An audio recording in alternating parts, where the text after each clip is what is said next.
তো এতদিন অব্দি আমরা ১৫,০০০ টাকার মধ্যে বেস্ট ফোনের কথা বললে আমরা কিন্তু Vivo T4X টাকে সাজেস্ট করতাম। তো Realme এর এই যে নতুন Realme P4X এই ফোনটা এসছে, এটা কি Vivo T4X কে রিপ্লেস করতে পারবে?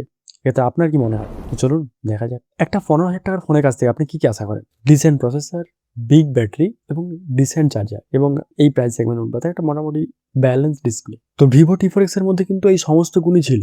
তো সেই জন্য তো আমরা একে একটা বেস্ট ফোনের লিস্ট রাখতাম এতদিন অব্দি। তো যাই হোক, শুরু থেকে শুরু করা যাক। আমরা যদি দুটো ফোনের ডিজাইন এবং বিল্ড করার ব্যাপারে বলি, Vivo এবং Realme দুটো ফোনই কিন্তু এসছে প্লাস্টিক ফ্রেম এবং প্লাস্টিক ব্যাক প্যানেল দিয়ে। তো অবভিয়াসলি এই দামে আমরা প্রত্যেকটা ফোনের কাছ থেকে প্লাস্টিক ফ্রেম এবং প্লাস্টিক ব্যাক প্যানেল দেখতে পাই। Vivoর কথা বললে Vivoর ফোনটা কিন্তু 8.1 মিলিমিটার থিকনেস এবং এটা 204 গ্রামের মতো ওয়েট। অপরদিকে Realme যে ফোনটা এটা কিন্তু 8.39, অর্থাৎ Vivoর থেকে একটু এই ফোনটা মোটা। তার অবশ্য কারণ একটা রয়েছে, সেটা একটু পরে বলছি। সেই সাথে এই ফোনটা কিন্তু 208 গ্রাম ওজন। তো 208 গ্রাম ওজনের মূল কারণটা কিন্তু এতে ব্যাটারিটা একটু বড় রয়েছে Vivoর থেকে। এবং তাছাড়াও Vivoর ক্ষেত্রে ক্যামেরা ডিজাইন এবং Realme ক্ষেত্রে ক্যামেরা ডিজাইনের মধ্যে একটু পার্থক্য রয়েছে।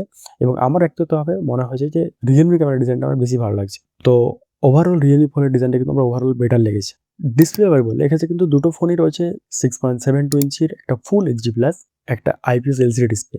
এবং দুটো ফোনের মধ্যে Vivoর যে ফোনটা এটা থাকছে 120 হার্টজ রিফ্রেশ রেট এবং Realme ফোনটা থাকছে 144 হার্টজ রিফ্রেশ রেট। এবং ম্যাক্সিমাম ব্রাইটনেস কথা বললে Vivoর ফোনটার ক্ষেত্রে আপনি দেখতে পাবেন 1050 নিটসের ব্রাইটনেস এবং Realme ক্ষেত্রে রয়েছে 1000 নিটসের brightness. Normal day to day লাইফে কিন্তু আপনি দুটো ডিসপ্লের মধ্যে ব্রাইটনেসের মধ্যে এবং ডিসপ্লে কোয়ালিটির মধ্যে খুব বেশি পার্থক্য করতে পারবেন না। তো দুটো ডিসপ্লে অলমোস্ট আপনাকে সিমিলার এক্সপেরিয়েন্সই দেবে। তো ডিসপ্লে দিকে আমার মনে হয় দুটো ফোনের মধ্যে সেরকম কিছু ডিফারেন্স নেই। এবার পারফরমেন্সের ব্যাপারে বললে সেক্ষেত্রে Vivoর যে ফোনটা এটা কিন্তু MediaTek Dimensity 7300 চিপসেট দিয়ে এসেছিল, যেটা কিনা 4 ন্যানোমিটার জন্য তৈরি একটা চিপসেট। এবং সে সাথে এই ফোনটা রয়েছে LPDDR4X RAM এবং UFS 3.1 স্টোরেজ টাইপ, যেটাও কিন্তু এই ফোনটা একটা ভালো ইউনিক দিক ছিল। এবং সেই ধারাবাহিকতা মেনটেন করে Realme যে ফোনটা এটাতে কিন্তু দেওয়া হয়েছে LPDDR4X RAM এবং UFS 3.1 স্টোরেজ টাইপ।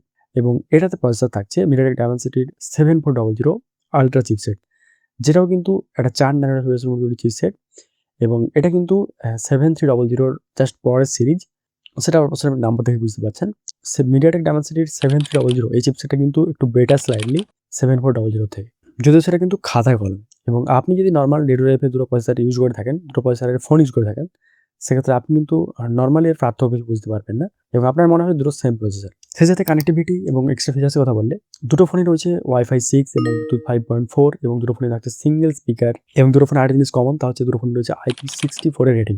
এবং আরেকটা জিনিস এক্সট্রা যেটা কিন্তু Vivoর ফোনটাতে রয়েছে, সেটা হচ্ছে Vivoর ফোনটার পিছনের দিকে আপনি একটা ডাইনামিক লাইটের অপশন পাচ্ছেন, যেটা নোটিফিকেশন শুরু করে চার্জিং এবং কলিং এর সময় বিভিন্ন কিছু টুকিটাকি কাস্টমাইজ করা যায়, যেটা একটু ভালো ফিচার্স ওই ফোনটার। অপরদিকে Realme ফোনটা কিন্তু এরকম কিছু থাকছে না। তো Realme ফোনতে কিন্তু আপনি এক্সট্রা 4-5টা AI ফিচার্স পাবেন, যেহেতু এটা লেটেস্ট লঞ্চ হয়েছে Android 16 দিয়ে। তো এর কিছু ইনবিল্ট AI ফিচার্স রয়েছে।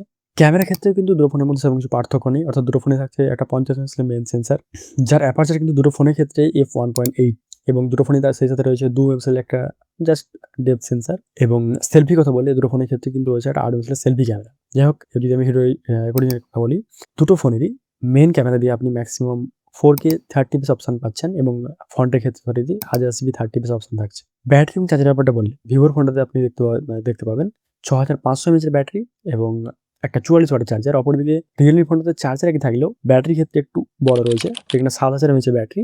তো এই কারণে কিন্তু এই ফোনটা একটু বেশি একটু ভারী এবং একটু মোটা লাগছিল, তার কারণে একটু ব্যাটারিটাও বড় দেওয়া হয়েছে। দেখুন, ব্যাটারি ব্যাকআপসের কথা বললে সেক্ষেত্রে কিন্তু Vivoর ফোনের ক্ষেত্রেও Vivoর ফোনটার কিন্তু ব্যাটারি ব্যাকআপস খুব একটা খারাপ ছিল না, যথেষ্ট ভালো ব্যাটারি ব্যাকআপস দিচ্ছিল। এবং Realme ক্ষেত্রে আপনি ওর থেকে বেটার কিছু না পেলেও at least ওই লেভেলে ব্যাটারি ব্যাকআপস পাবেন, এটা আমি নিশ্চিত। তো ব্যাটারি ব্যাকআপসের দিক থেকে আমি বলব দুটো ফোন কিন্তু অলমোস্ট সেম। তো ভেরিয়েন্ট এবং প্রাইসের ব্যাপারটা যদি বলি, দেখুন দুটো ফোনের ভেরিয়েন্ট বলতে দুটো ফোনে কিন্তু 3টে করে অপশন থাকছে দুটো ফোনেরই, 6128, 8128 এবং 8256। Vivoর ক্ষেত্রে 6128 যে ভেরিয়েন্ট, এটার দাম 15,500 টাকা। তারপরে ভেরিয়েন্টটা 16,500 টাকা এবং লাস্ট যে ভেরিয়েন্টটা 18,500 টাকা। অপরদিকে Realme এর ক্ষেত্রে Realme কিন্তু 3টে ভেরিয়েন্ট রয়েছে, 6128, 8128 এবং 8256। 8128 এর দাম 16,000 টাকা, তারপরের ভেরিয়েন্টের দাম 17,500 এবং লাস্ট ভেরিয়েন্টের দাম 19,500 টাকা। দেখুন, প্রথম ভেরিয়েন্টটা ছাড়া Realme ক্ষেত্রে একটু বাকি যে ভেরিয়েন্ট রয়েছে তারা কিন্তু একটু ওভার প্রাইসড বলে মনে হয় এটা আমার। দেখুন, আমি আপনাকে সবসময় বলব যে প্রথম যেকোনো ফোনের নরমাল ফার্স্ট যে ভেরিয়েন্টটা হয় এটা কিন্তু বেস্ট অপশন হয় বাকি 2 ভেরিয়েন্টের থেকে। তো এক্ষেত্রে আপনি আপনার প্রয়োজন অনুপাতে নিতে পারেন। তো আমি আপনাকে সাজেস্ট করব যে অবশ্যই প্রথম যে ভেরিয়েন্ট অর্থাৎ 6128 জিবিটা কিন্তু বেশি ভ্যালু ফর মানি 8128 জিবির থেকে। তাছাড়াও Realme ফোনটার ক্ষেত্রে যেহেতু Realme ফোনটা লেটেস্ট লঞ্চ, এখন রিসেন্ট লঞ্চ হচ্ছে, তাই Realme ফোনটার ক্ষেত্রে আপনি এখন কিনলে আরও কিছু ব্যাংক অফার এক্সট্রা পাবেন। তো সেক্ষেত্রে হয়তো ফোনটা 14,000 টাকাও আপনি এর বেস ভেরিয়েন্টটা পেয়ে যেতে পারেন। দেখুন আমাকে যদি জিজ্ঞেস করা হয় দুটো ফোনের মধ্যে আমি কিন্তু ভিভোর ফোনটা বেশি ব্যবহার করব। দেখুন অবশ্যই ডিজাইন ওয়াইজ আমি বলব যে রিয়েলমি ফোনটা কিন্তু স্লাইটলি একটু বেটার লাগে। এটা আমার ব্যক্তিগতভাবে রিয়েলমি ফোনটা ডিজাইনটা বেশি ভালো লাগে। তবে ভিভোর ডিজাইনটা কিন্তু খুব একটা খারাপ না।